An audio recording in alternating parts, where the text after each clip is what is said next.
Então a gente está nessa entrevista, conversa assíncrona com o Adilei Queiroz, se tratando então aqui do antigo Adilei Queiroz, para citar como na abertura de Branco Sai Preto Fica ali, que situa a antiga Ceilândia, né? A gente está assíncrono aqui, né? Mas a conversa se dá um pouco no entorno desse lançamento O Brasil Fantástico no cinema, pelo selo da Fantástica, o lançamento da Luísa Luz Varg, da Ana Catarine da Silva, com o qual eu contribuí com um texto que aborda a questão do documentário, da ficção, do documentário de ficção científica no cinema do Adilei Queiroz, e da Joana Pimenta, né? E em função disso, então, a gente está nessa conversa com o Adilei, agradeço muito a disponibilidade, o interesse dele também em estar aí com a gente. Vou falar um pouco de mim, eu sou Carlos Eduardo Ribeiro, graduei em cinema na UFPEL, e na Federal de Pelotas, lá no sul do Rio Grande do Sul, e lá fiz mestrado em sociologia também. E no mestrado em sociologia eu escrevi minha dissertação de mestrado justamente sobre o cinema do Adilei. Na época, o último filme dele era O Branco Sai, Preto Fica, e no ano que eu terminei a dissertação, ele lançou Era Uma Vez Brasília. Foi um desafio engraçado e interessante de compreender toda a filmografia ali na dissertação, né?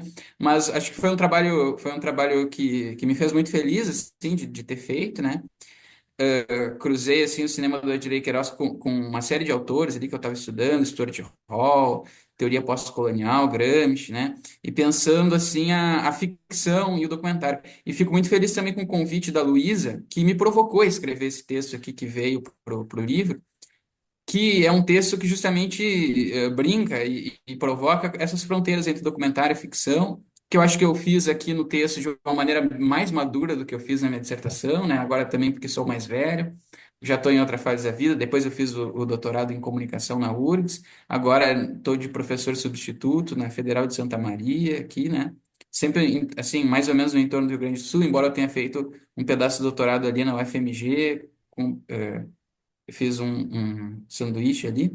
Mas, enfim, isso é um pouco sobre mim, mas a ideia é falar sobre com o Adley, assim, né, um pouco ouvir ele, da trajetória, do que ele tem feito, e dar um pouco de corda nessa ideia do documentário de ficção científica, né? Então, assim, vou passar a palavra para a Adley se apresentar, que com certeza se apresentará melhor do que eu o apresentaria, e, e perguntar, assim, da tua caminhada no cinema, assim, né? Se quiser falar um pouco de por onde tu passou, ou por onde está passando, o que que tá fazendo, né, atualmente. E mais uma vez agradecer a presença aí, né?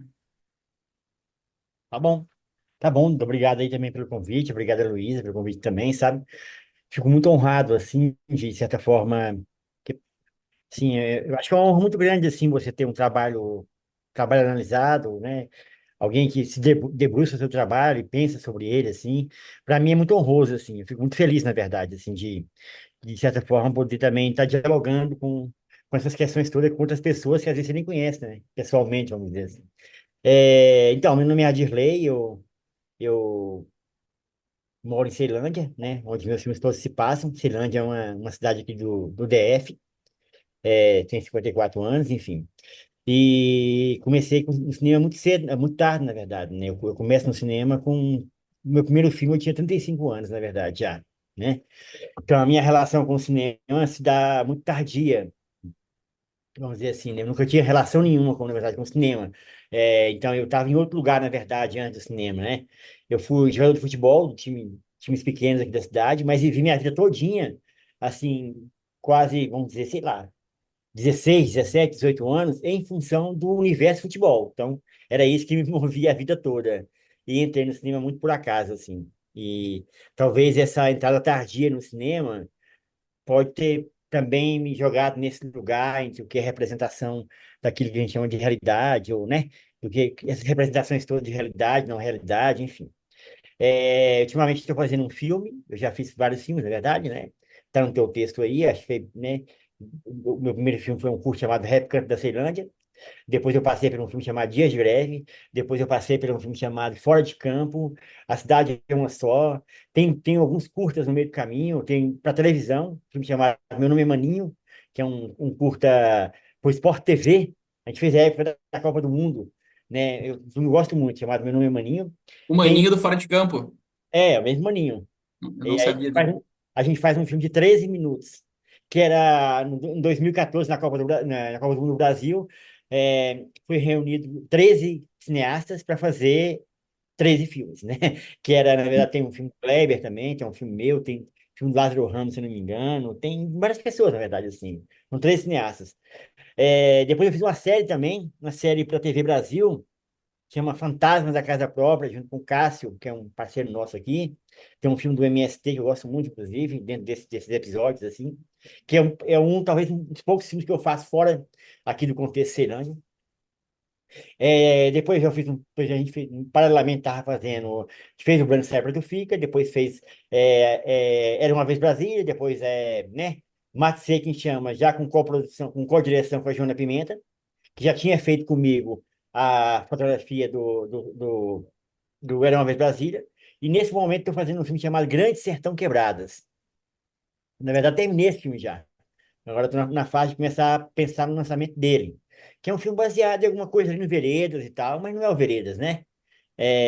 Enfim, posso falar sobre o filme depois, se quiser também, mas enfim, é um filme que lida muito com essa ideia de um parte de um lugar, muito livre ali, para quem já leu O Grande Sertão, da ideia de como, quando o Zé Bebeiro é condenado a ficar nas, nas Gerais do Goiás, né? Ele, quando quem lê o livro, tem uma guerra, na verdade, né? Então, tem um conflito dele com o Joca Ramiro e o com o Joca Ramiro principalmente, ele perde a batalha e ele é condenado a sair das Minas Gerais.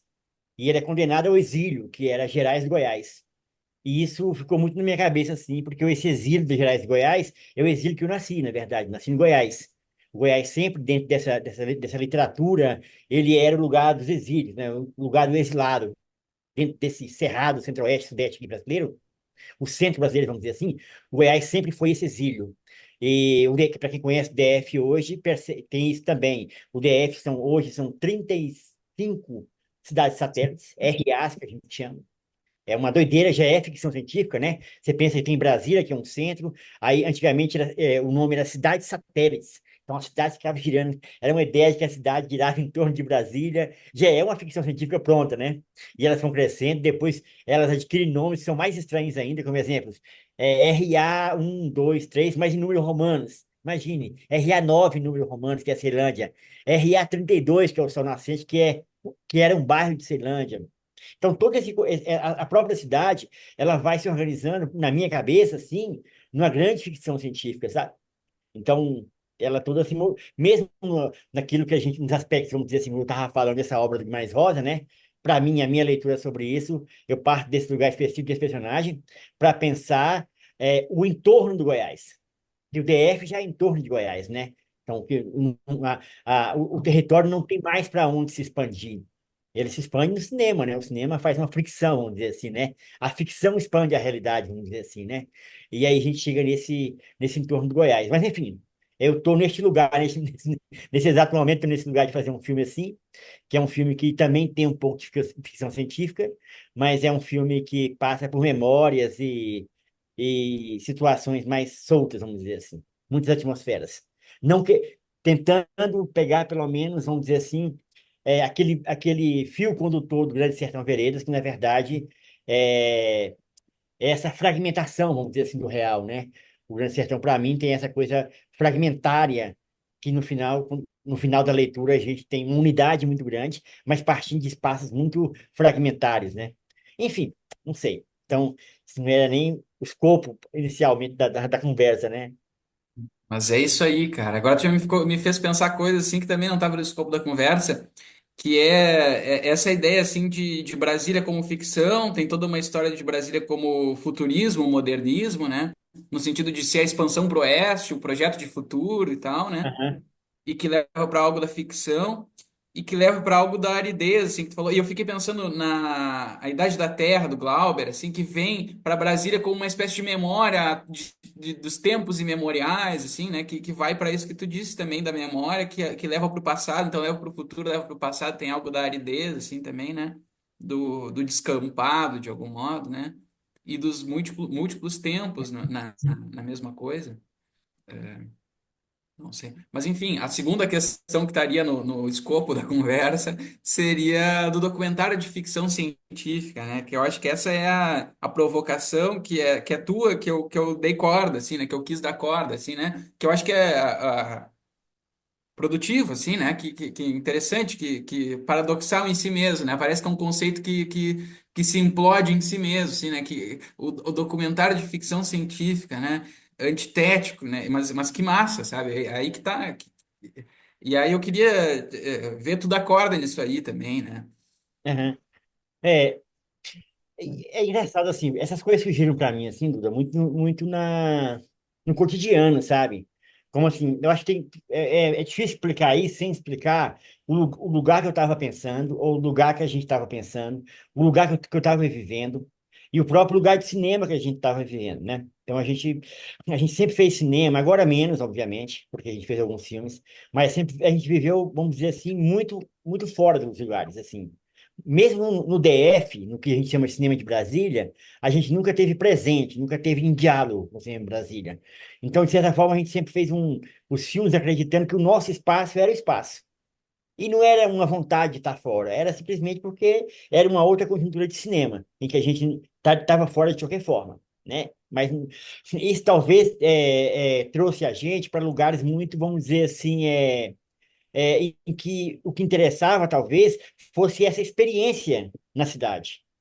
A experiência num real de maneira muito livre, em que sem compromissos e sem ter ser tributário a ninguém, entendeu? Não havia uma tributação, não havia uma filiação, vamos dizer assim, do que a gente estava pensando. Obviamente que a gente tá envolto nisso tudo, e obviamente que a gente não está isolado do mundo, a gente está vendo os filmes pela televisão, pelo cinema, mas a gente não tinha esse diálogo, vamos dizer assim, para pensar onde esses lugares aconteceriam. Esses lugares surgem para a gente nas esquinas, vamos dizer assim, nas conversas de esquinas. Pensando assim, se você pensar nos anos 80, principalmente, 80, 85, né, que eu começo a virar adolescente, 15, 16 anos, pra você ter ideia, a gente nem em Brasília ia, cara. Era um tempo que a gente não ia em Brasília. A gente ia em Brasília uma vez por ano, para ir no Conjunto Nacional comprar o tênis de Natal. É isso que a gente fazia, a nossa relação com o Brasil, ou trabalhar em Brasília. A gente não ia a Brasília. Então a gente ficava aqui no nosso mundo, dentro de um lugar onde a gente circulava entre várias possibilidades, entre quando aparecia um livro como exemplo, esse livro fantasiava a cabeça de 15, 20 pessoas ao mesmo tempo, porque o livro circulava, ou as músicas circulavam, e a gente se encontrava à noite para conversar sobre eles. E cada um conversava um pedaço sobre esse filme, e a narrativa se dava de maneira muito atravessada, e rápida, muito rápida atravessada, né? Porque tem aquela coisa do espaço de periferia, né? Espaço de periferia é quando você para e descansa, eu tomo a palavra, né? A palavra tomada, vamos dizer assim, né? Não é compartilhada, mas muito mais tomada. Quando você cansa, alguém vem e completa a narrativa. Então, essas narrativas foram se completando, fazem parte, talvez, do processo que a gente fez o cinema. Então, a gente nunca, pelo menos assim, nosso grupo nunca pensou que a gente faria filmes assim, um assado, nesses lugares de pensamento. Como exemplo, eu lembro que eu fui mostrar o Branco Sai na universidade e me perguntaram se eu conhecia alguma coisa sobre afrofuturismo, que era um debate super lindo assim, que teve lá, a sala predominantemente de homens e mulheres negras, é, de um nível vamos dizer, de discussão intelectual muito grande, assim, vamos dizer, um arcabouço, né, que já vinha esse arcabouço decolonial, a conversa muito profunda, assim. E eu lembro que eu falei uma coisa assim, falei, cara, eu não conhecia nada. Se eu conhecesse, talvez não teria feito. Entende? Se eu conhecesse sobre esse conceito, se esse conceito fosse materializado na minha cabeça, tanto intelectualmente falando, como politicamente falando, quando eu falo politicamente falando, é das consequências políticas que tem esse tipo de imersão neste lugar, dessa discussão, obviamente que eu não teria feito esse filme. Então, estar fora dos lugares, mas ao mesmo estar fora dos lugares também permitiu essas viagens todas de ficção científica, de pensar que a realidade poderia ser diferente. Então, o compromisso da ficção é, antes de tudo, o compromisso do registro do real, entende? A tentativa do registro real. É a busca pelo registro real que leva a gente para a ficção científica. Porque o real é tão extraordinário nesses lugares, ele é tão absurdo nesses lugares, que talvez essa tradição documental, vamos dizer assim, ela para a gente soava sempre muito reacionária. Não que eu ache reacionária, acho filmes maravilhosos, inclusive, assim, muito maravilhosos. Mas eu acho que o gesto era um pouco reacionário nesse sentido. Na medida em que eu acho que o que a realidade, quando ela é registrada, essa suposta realidade registrada no espaço periférico, em geral ela é condescendente. Em geral, ela é opressora, é uma opressão sobre aqueles corpos. A memória se transforma em como a memória vira, vamos dizer assim, um local onde essa opressão se estabelece, porque a gente representa, reifica a dor, como exemplo, porque em geral são histórias de conflitos, brigas, muitas vezes derrota, e a gente fica reificando esse lugar. Também é um desejo muito latente de uma certa classe média de ver esses corpos fazendo vamos dizer assim, uma, quase que uma psicanálise desses corpos, vamos dizer assim, né? Então, nisso a gente pensava, não, a gente não quer fazer isso, a gente quer fazer uma outra coisa. E lembro que, especificamente, essa ideia mais clara da ficção científica, para mim, surge no Branco Sai Preto Fica, quando a gente fala com o Marquinho. A gente ganha um edital, Branco Sai Preto Fica é um edital, que era um edital para ser filmado classicamente como um documentário, no sentido de um edital para documentário que vai registrar o que aconteceu no Baile do Quarentão, em Ceilândia, nos anos 80. Ponto. A gente chega com o Marquinhos, que é o personagem principal, que é o cadeirante. Eu falo isso com o Marquinhos, e o Marquinhos me diz, então, com essas palavras, falou, "Ó, que legal, a gente vai fazer o filme agora e tal, tal." E ele me fala, cara, eu achei massa, mas eu queria fazer um filme. Então, para ele, documentário não é filme. Então, já parte do lugar. Para o Marquinhos, documentário não é um filme. Então, a gente queria fazer um filme. Vocês não fazem filme? Eu queria voar, queria dar tiro, eu queria passar pelo espaço. Eu não quero mais contar a minha história de onde eu estou. Daqui eu não posso sair. Eu quero sair. O filme me permite sair? Era mais ou menos as palavras que ele estava me falando. E automaticamente colou essa ideia louca da gente pensar, cara, vamos correr atrás desse documentário que o Marquinho quer. Vamos fazer um Blade Runner, né? Vamos atrás do Blade Runner, vamos dizer assim. Vamos procurar esses filmes que a gente tem na cabeça para ficcionalizar esses espaços todos. Porque eu acredito também que tem muito isso, assim. Então, este lugar que eu venho talvez me permitiu a juntar uma relativa liberdade de ação com o território que eu vivi sempre. Então, praticamente nasci em Ceilândia, com a própria história da cidade de Ceilândia, que é uma cidade que já nasceu num contexto absurdo de ficção também, né, que é totalmente absurdo de pensar que uma cidade nasce com o nome CEI, Campanha de Erradicação de Invasões, né? É o primeiro expurgo territorial do DF, vamos dizer assim, e talvez o mais marcante do Brasil, que é da capital federal, da promessa da modernidade, da promessa, né, da proposta da arquitetônica urbanista de Niemeyer, Lúcio Costa, do lugar mais possível, vamos dizer assim, da promessa dos ex filiados ao PCdoB, né? Enfim, sabe? Tudo aquilo lá molda, vamos dizer assim, este lugar onde a gente tem a liberdade de uma geração que sentiu na pele que essa memória e essa realidade construída, elas têm um lugar muito objetivo a quem serve, vamos dizer assim. Ela é política e ela tem cor, ela tem território e ela tem classe. Essa memória tem política, território e classe. Então, para a gente, tudo isso a gente falava nos botecos, nos lugares, e era muito mais uma ideia, vamos dizer assim, de perturbar essa ordem, uma ideia de perturbação da ordem, que a gente pensava. A gente tinha muito um sentido, vamos dizer assim, anárquico da história, sabe? Perturbar a instituição política, estando dentro dela e acreditando nela, porque não, ao contrário, que muita gente fala, eu acredito na política, acho importantíssima a política, acho fundamental a política, mas acredito que o cinema não tem que ser essa política institucional. O cinema, acima de tudo, é anti-status quo. O cinema não pode ser institucional.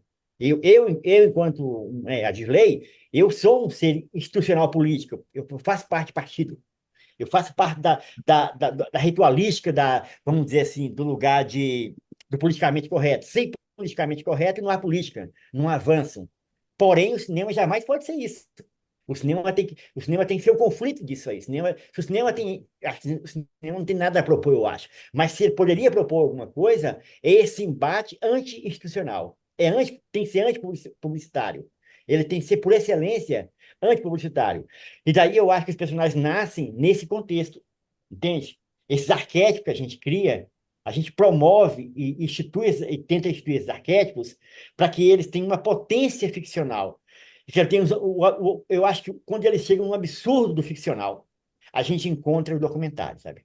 Naquele absurdo lá, naquela, vamos dizer assim, naquele tempo mais nuançado, no limite da ficção, está o documentário na minha cabeça.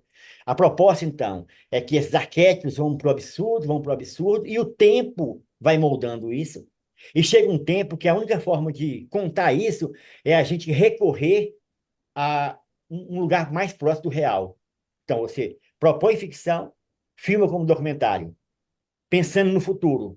E aí você cria, talvez, um lugar de documentário de ficção científica, ou uma etnografia da ficção, como eu gosto de chamar muito, assim, um documentário de ficção científica, sabe? Então, eu acho que é por aí. Não sei se está um pouco confuso, mas a ideia do documentário, para mim, ficção científica, nasce, então, basicamente, da minha materialidade, dos meios de produção que a gente tem, vamos dizer assim, né, numa linguagem mais marxista, da materialidade dos meios de produção, na fantasia que isso cria, né, e na possibilidade de invenção a partir de um pensamento e de uma liberdade mais anárquica, vamos dizer assim. Anárquico, quando eu falo no sentido, é que nós não temos compromisso com ninguém, nós não precisamos ter compromisso com ninguém, nós não temos obrigação de ter compromisso com ninguém. Então, a gente faz, de certa forma, o que a gente deseja fazer. Independente se isso tem ou não tem público, entendeu? Independente se vai ter ou não ter, vamos dizer, pessoas para verem. Então, não existe uma obrigação do filme de seguir certos modelos de cinema que passam por lábios e passam por não sei o quê, e passam por aquele monte de coisas que vão cortando um filme no meio. A gente não tem o que a gente não quer, não é um caminho que a gente nunca quis trilhar, entendeu? Então, tudo isso eu acho que permite essa mistura entre o que é um documentário clássico, o que é uma ficção clássica, e talvez, né, como uma dialética marxista, talvez surja um terceiro lugar ali de um outro pensamento, que eu também não sei se eu chamo de documentário de ficção científica, eu acho legal também, assim, e acho bonito quando você colocou também, assim, sabe? Mas é, é pensar o futuro, eu acho. Acho que os filmes nossos, a gente também pensa a projeção para o futuro. Porque o presente, o passado a gente já conhece, o presente é muito opressor sempre, e o futuro pode ser um lugar onde a realidade futura é uma coisa mais ou menos assim. Que a memória sempre é uma realidade passada, não é isso? Então, a memória é uma realidade passada. O que a gente tenta projetar é uma memória do futuro, um documentário do futuro. Uma memória, uma realidade futura, vamos dizer assim, né? Como para usar uns termos marxistas, né? Um termo de Glauber, que gosta de ficar juntando as palavras. Eu acho que é mais ou menos isso, né? Realidade futura. Uma coisa que está lá para frente, sabe? A partir dessa realidade futura, a gente projeta da nossa intuição o que seria essa realidade futura. Bala demais, cara. Quando tu fala assim do cinema, o que que o cinema pode propor e a relação entre cinema e política, eu penso também a política é ficção também, né? Inventar mundo, né? De algum modo, assim, ou deveria ser, né? Imaginar um porvir, assim, que seja outro. Que massa, cara. Assim, eu te acompanho desde o Rap Canto na Ceilândia, e uma das discussões que eu fiz na dissertação era essa que o rap Canto na Ceilândia, ele tem algo assim do registro do real, tá dito no filme, né? E que conforme vai chegando o Branco Sai Preto Fica, entra essa questão da ficção científica, mas assim, no rap já tem algo da ficção que é o rap, né? O rap, ele, ao mesmo tempo que ele denuncia, ele canta. E ele canta o canto, né? Que tem essa brincadeira interessante, o canto da Ceilândia, que tem essa dualidade, né? Como tu já sabe, mas eu tô falando para quem for nos assistir, tu já sabe porque tu inventou isso aí, né? Que é o canto do local e o canto do verbo cantar. E, portanto, assim, já tem algo da ordem da fabulação. Aí, chegando na cidade de uma só, pô, tem o Dildu ali, essa cena da produção do mundo, assim, né? Mas isso vai sendo levado à hipérbole, ao absurdo, como tu disse, assim, né? Ao limite e que eu acho que tu chegou num lugar muito legal, assim, de como que é nesse absurdo que se encontra algo do documentário, né? Que é, né, nisso que tu falou agora como etnografia de ficção científica, né?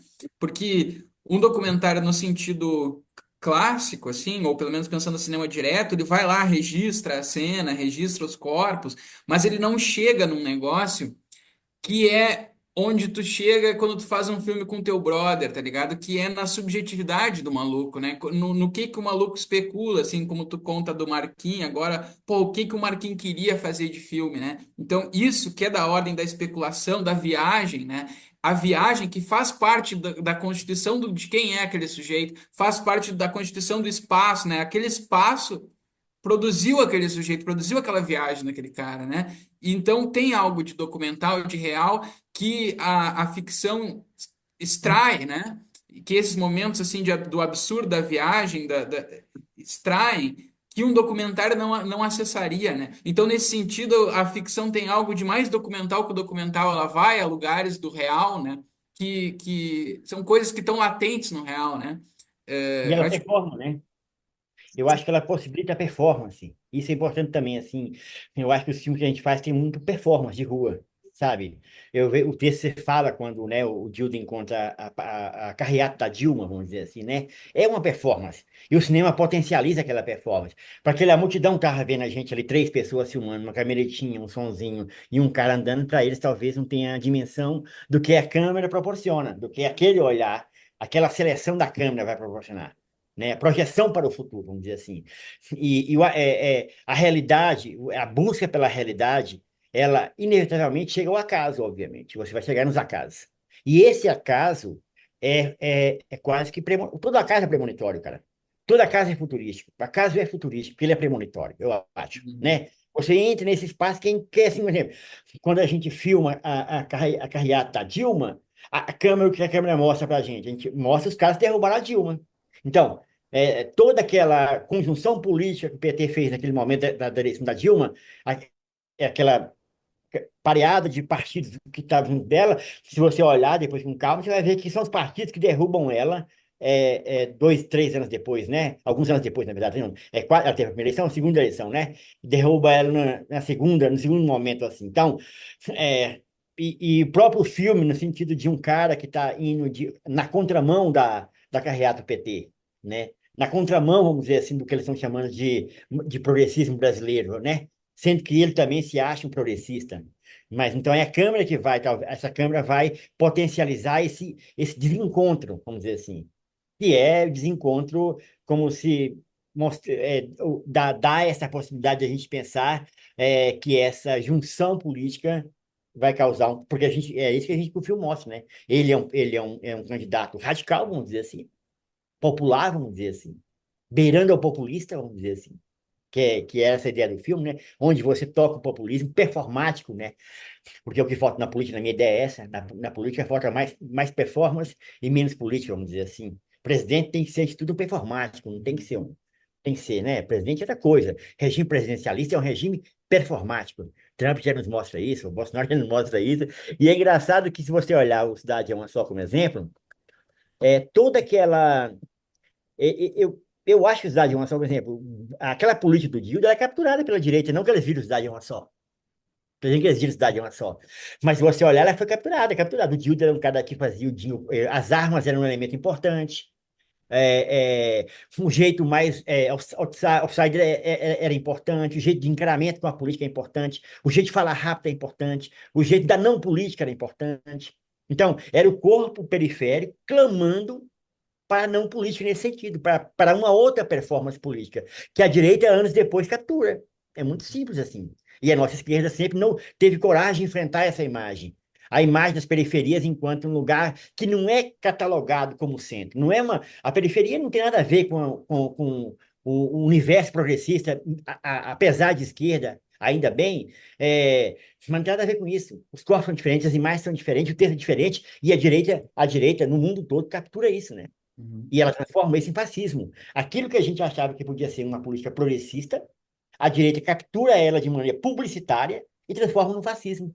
Eu acho que aí tem o cinema permite, de ficção científica, antever esses lugares. É óbvio que isso vai acontecer, não há dúvida que vai acontecer. Quando a câmera vê aquilo lá, a gente vê um futuro, na verdade. Essa câmera com os personagens ficcionais extremados indo para a ficção política, para a ficção científica, eles permitem uma abertura, falando de ficção clássica, né? Uma abertura no espaço-tempo, vamos dizer assim, sabe?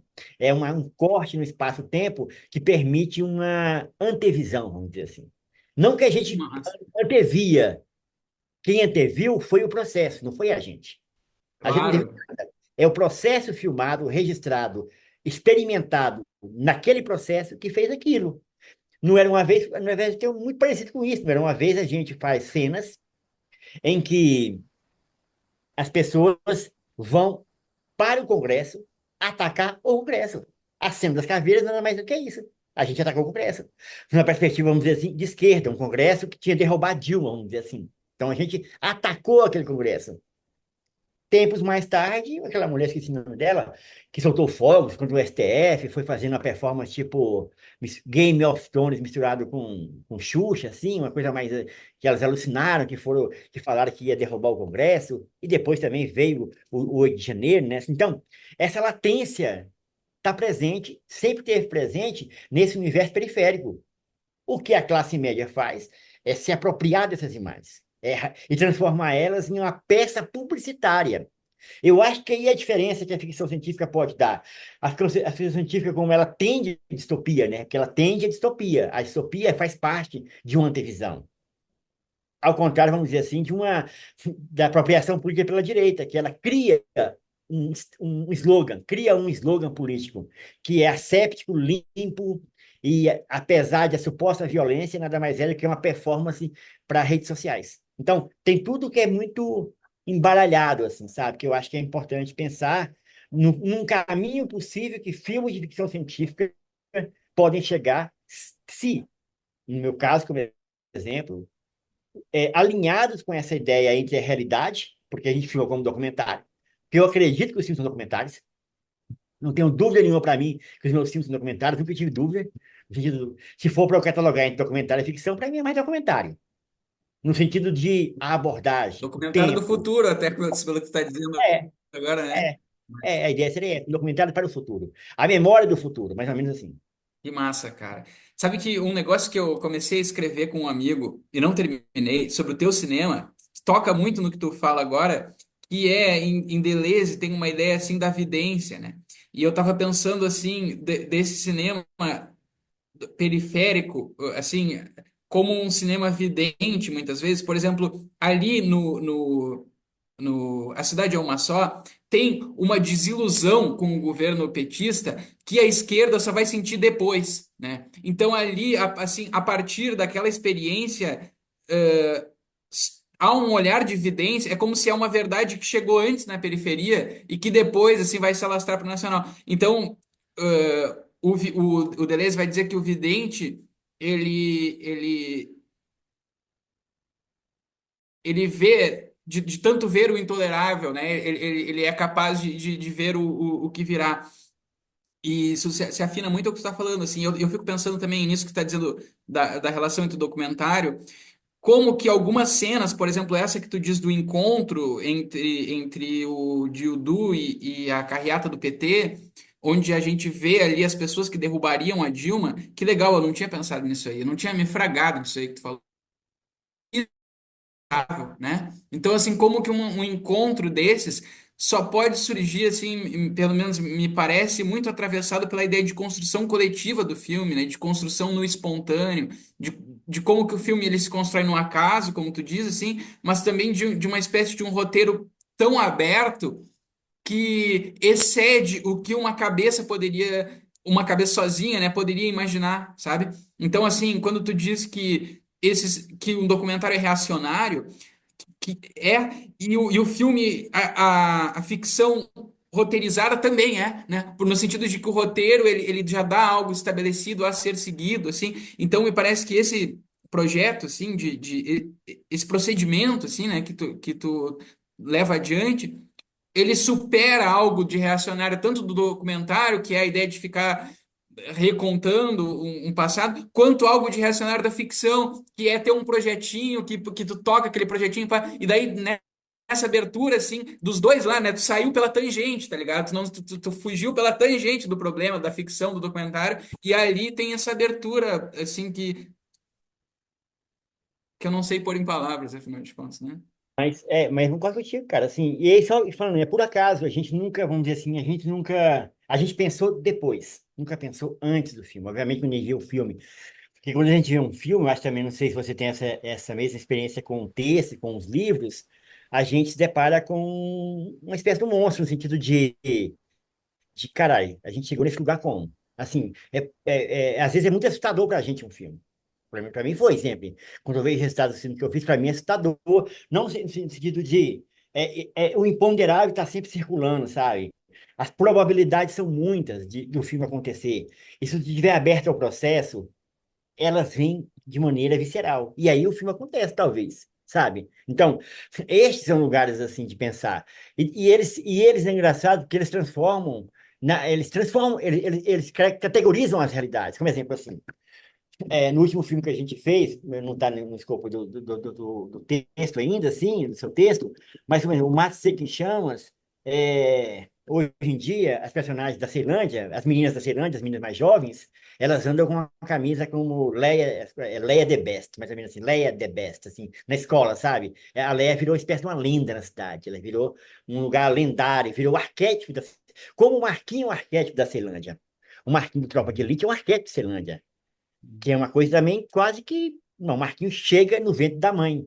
O Marquinhos Tropa de Elite chega no ventre da mãe, com irmãos e um monte de coisas jogadas, né? Com a história da Ceilândia.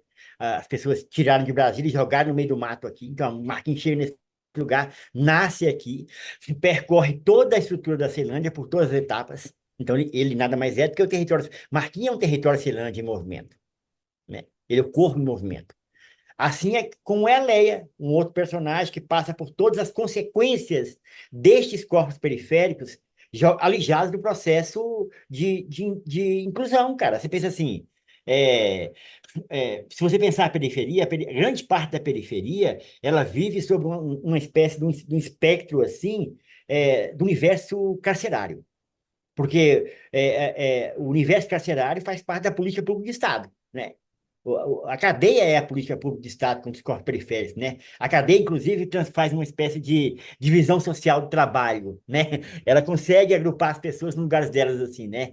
Então, você pensa que o universo periférico, as lendas e histórias que existem giram em torno da cadeia. Mesmo aqueles que não são presos, então, tem amigos presos, tios presos, pai. Então, todo o universo de contos e contações de histórias parte de um lugar onde tem uma pessoa encarcerada. Entende? Como desviar isso? Como transformar isso ao acaso, assim? Como que o acaso pode promover outros lugares? Quando você fala, como exemplo, do Cidade é Uma Só, dessa coisa da desilusão, que era o personagem, que é também, de certa forma, aquilo que a ficção científica, como eu te falei anteriormente, ela é uma espécie de essa coisa que como ela é distópica, ela já dá uma melancolia, né? Ela traz um lugar melancólico, vamos dizer assim, para a gente também. A distopia é uma melancolia muito forte, mas não a melancolia da derrota, vamos dizer assim. Pode também ser uma melancolia que starta um sentimento de luta, vamos dizer assim, sabe? Um sentimento de estar lutando contra, vamos dizer assim. E contra para a gente é Brasília, pô. Contra Brasília, contra para quem mora na cidade periferia, é a Brasília. A Brasília é o lugar do poder, é o império, é a cidade de onde as cidades satélites circulam, é onde as fronteiras são fronteiras estranhas, de onde a divisão de classe talvez seja a coisa mais escandalosa no Brasil. Não há lugar no Brasil onde a divisão de classe, classe territorial é tão grande. Não, não existe passagem de Brasília para as periferias. Brasília, de novo, é um grande império e demarcada, tombada pelo patrimônio histórico, logo, não pode ser ocupada um palmo à frente da sua linha, com um barraco, uma periferia, um palmo atrás da linha, outro mundo se estabelece. Entende? Como tudo vai se configurando no universo em que essa realidade não explica, em que essa realidade dos documentários. Porque o documentário também tem muito isso. O documentário, eu acho que tem essa. Muitas vezes, obviamente, o Brasil é um país dos documentários incríveis, né? De Coutinho, de Van Sant, que está falando, né? Os filmes maravilhosos. E você pensar assim, os filmes indígenas, né? Porque esses filmes indígenas são tão maravilhosos, assim, eu acho. Eu acho os filmes indígenas brasileiros, a produção indígena, para mim, é a melhor produção brasileira. Porque talvez também eles tenham um outro lugar de entender esse objeto do real. A filosofia que eles entendem é outra. Então, as imagens, consequentemente, são outras. Quando eu vejo filme dos indígenas, para mim, me remete de maneira objetiva à ficção científica. É um outro universo que eles estão pensando. É um outro corpo que estabelece um projeto futuro, um projeto memória futura, né? Nem memória futura com imagens. Uhum. O poder de criar uma imagem, que a gente perdeu, vamos dizer assim, né? Mas, enfim, então, era muito mais para você falar nessa história dos nomes que a gente coloca, ou pensar nessas histórias de onde esse território se coloca, eu acho que tem muito isso, sabe? Que massa, cara. Assim, eu piro muito no cinema indígena também e acho que ele aproxima de um jeito interessante da ficção, no sentido que é algo que tu faz também, né? Que é justamente o documentário que não é só uma documentação, sabe? Quando eu vi, por exemplo, esse filme do Vansan, O Martírio, para mim aquilo ali rachou meu mundo, no sentido de que ele começa com aquela conversa ali em Guarani e eu, porra, não entendo nada que os malucos estão falando. Então, assim, é documentário, tá contando uma história aqui e ao mesmo tempo rompe com o meu mundo, assim, né? E conta a história de um outro jeito. E daí, voltando pro teu cinema, assim, eu acho que, como você estava dizendo, ser da Ceilândia é um olhar privilegiado sobre a hipocrisia do império, né? Porque, assim, alguém pode cair no conto do documentário institucional de Brasília, dos cinejornais, né? Então, assim, isso que tu nomeou melancolia ali, né? É justamente ser capaz de ver o cinismo, né? É um ponto de vista privilegiado sobre o cinismo, assim. E tem algo, uma outra coisa que eu acho que aproxima do cinema indígena, que é da autoria compartilhada, né? Assim, muitas vezes os filmes indígenas são produzidos desse modo, assim, e que tem algo no teu cinema no procedimental, assim, que me parece, quando tu parte sem um roteiro, algo emana, assim, de uma inteligência coletiva da galera ali, né? Ou seja, tem algo do local, assim, mas esse local, ele não é um filme que fica só registrando o local, assim, mas é uma inteligência que emerge do local, né? Um tipo de saber, assim, que emerge do local, intuitivo e pá. Muito. É, é É, engraçado, porque um certo documentário brasileiro ou mundial, né? Ele parte também do lugar que é engraçado, do poder de produção. Quem tem o poder de produzir sobre? Que já é um lugar de classe cabuloso também, um lugar assim violento, no sentido de pensar uma democracia do cinema. Pessoas no Brasil e no mundo têm poder de produção, elas conseguem chegar para filmar outras pessoas, né? Grandes personagens brasileiras, Lula, Dilma, ou sei lá quem que seja, né? Não é qualquer um que vai filmar Lula ou Dilma, ou que vai filmar, sei lá, Romário, sei lá, sabe? Não é qualquer um. Então, o gesto de você se aproximar desse modelo de produção, ele já está, te joga num lugar de um compromisso da realidade que aquela pessoa espera e propõe sobre a realidade, entende? Você já é refém do processo, assim.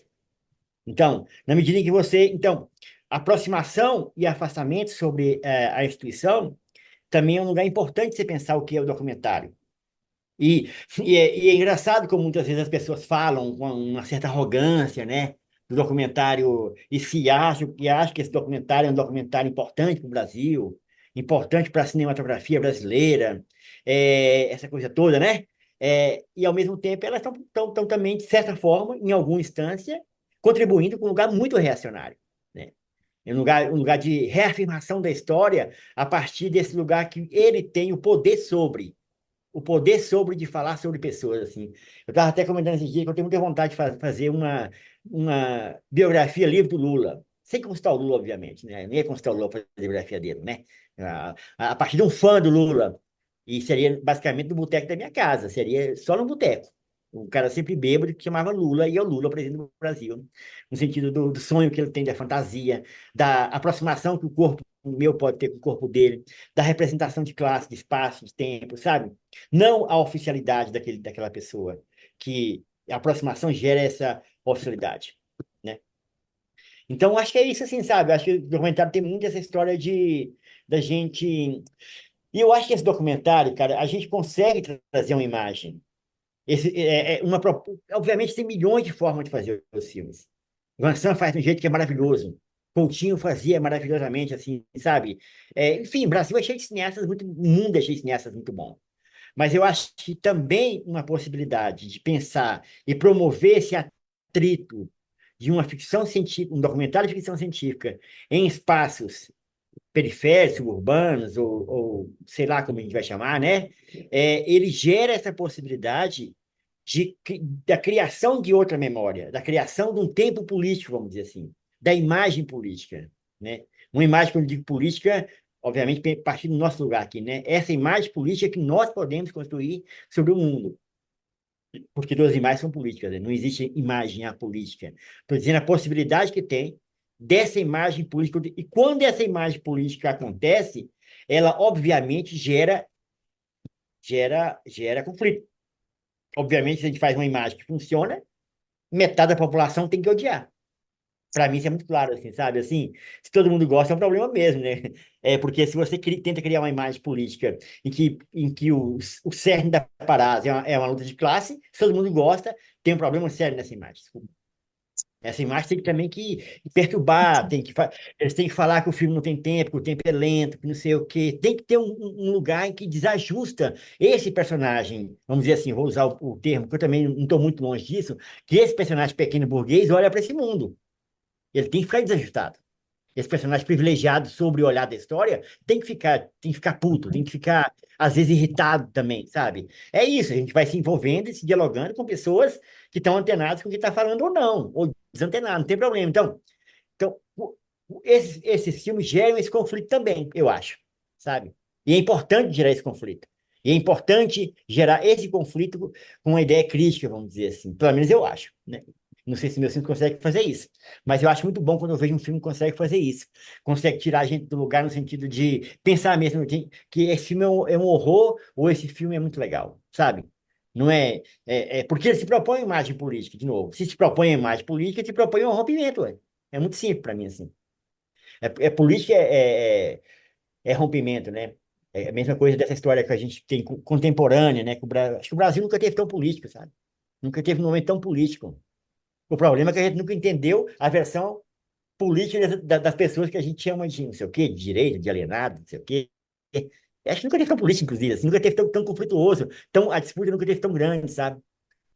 Enfim, eu acho que isso também é uma coisa a se pensar, que esse cinema ele chega em lugares assim.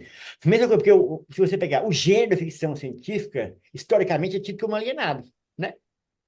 Esses filmes são alienados dentro da tradição do cinema mundial. Filmes massas, divertidos, hollywoodianos, né? Nunca ele é tido como um cinema que a gente possa. Outros filmes são inteligentes, né? A escola francesa é inteligente, que eu acho que é também. Godard, né? Pô, e ele é mesmo, precisa de inteligente. Mas os outros não são. É engraçado pensar assim, né? Onde a sensibilidade nossa, a sensibilidade, vamos dizer assim, privilegiada nossa, escolhe quem é ou quem não importante ou não alienado. Eu não vejo muita diferença, assim, na verdade, entre os dois, sabe? Eu acho que entra uma Uhum. aventura de corpos que estão fora do lugar e promove esse lugar. Mas muito bom, cara. Assim, eu acho que é interessante, Adirley, porque tu provoca, assim, uma série de rompimentos de ideias fixas, assim, né? E tu vai desmontando, que essa ideia, por exemplo, de que a ficção não é política, como tu brincou agora, né? De que a ficção seria mero entretenimento, ou a ficção científica, eu quero dizer, né? E aí colocar a ficção científica no lugar político, tensionar o documentário, tensionar a ficção, assim, né? Então, acho que eu tenho essa impressão do teu cinema, te ouvindo, assim, eu tenho a impressão que tu tem lucidez sobre esse processo, assim, também, mas sim, fazendo essa fala muito de encerramento, por causa do nosso tempo, quero te agradecer imensamente a disponibilidade aí, né? Agradecer a Luísa ter propiciado o nosso encontro, assim, se não fosse o chamado dela, ela ter nos convocado aí, a gente também não teria, eu não teria lá te incomodar para essa Não, entrevista, para essa conversa. E, e é isso, assim, vou te passar uma palavra de fechamento, e a minha palavra de fechamento é essa, de agradecimento, assim, e de quanta ideia massa, assim, né, tu coloca para nós, assim, que poderia ir longe aqui. não, também agradeço muito vocês, assim, agradeço você, Duda, agradeço Luiz, assim. Eu gosto muito desses espaços, assim, em que a gente possa conversar, porque os filmes são só, na verdade, uma pequena abertura para a gente falar de muitas coisas, né? Que eu acho que isso que é legal, assim, tanto na produção literária, que o livro é uma produção literária, né? Assim como a produção cinematográfica, e eu acho que o cinema que a gente faz só existe porque existe a crítica. Eu sempre falo muito isso, assim. Eu acho que um dos papéis fundamentais do cinema brasileiro é a crítica. A crítica promove sem a crítica, esses filmes nossos nunca existiriam, no sentido que eles podem, a capilaridade dos filmes seria muito menor, sabe? Então, acho que a crítica é fundamental, assim, para a gente pensar, alguém que reflete sobre os filmes. Eu dei uma olhada rápida em alguns textos e vi que o escopo crítico do livro é muito legal, assim, tem muitas coisas, de muitos pontos de vista. Eu acho que isso é importante, sabe? Fico muito feliz de poder conversar com vocês, assim, e estou sempre à disposição.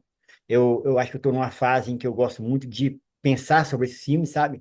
De cada vez mais, eu fico assim, cada vez mais reafirmar um outro lugar para mim, sabe? É o lugar não comercial, no sentido, não que eu não, eu acho que é muito assim, essa coisa de cinema de indústria ou cinema de mercado, para mim é uma besteira, nunca acreditei nisso. Eu não sou ainda um neófito, né?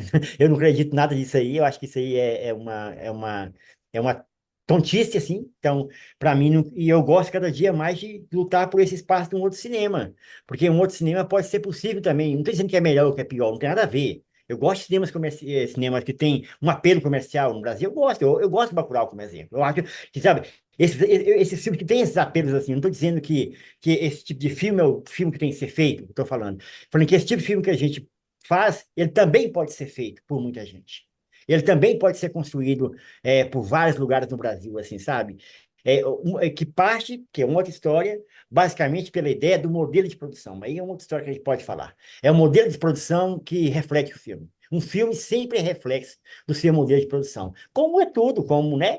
Como os meios de produção é reflexo da luta, né? Então, eu acho que muito essa coisa de pensar. Filmes são reflexo do modelo de produção. O modelo de produção estabelecido lá na base, nas escolas de cinema, ou nos editais, ou nos encontros de labs, é eles que vão refletir o resultado daquele filme especificamente, para o bem e para o mal. Olá pessoal, meu nome é Carlos Eduardo Ribeiro, sou autor de um dos livros da coletânea Brasil Fantástico, lançado pela Fantástica. Convido todo mundo a acessar o site, que é fantastica.com.br, com PH e K, e acompanhar no site também não apenas sobre o livro, mas também uma entrevista com a Dirley Queiroz, feita por mim, tendo em vista que o Adirley é o cineasta sobre o qual o capítulo de livro que eu escrevi se detém.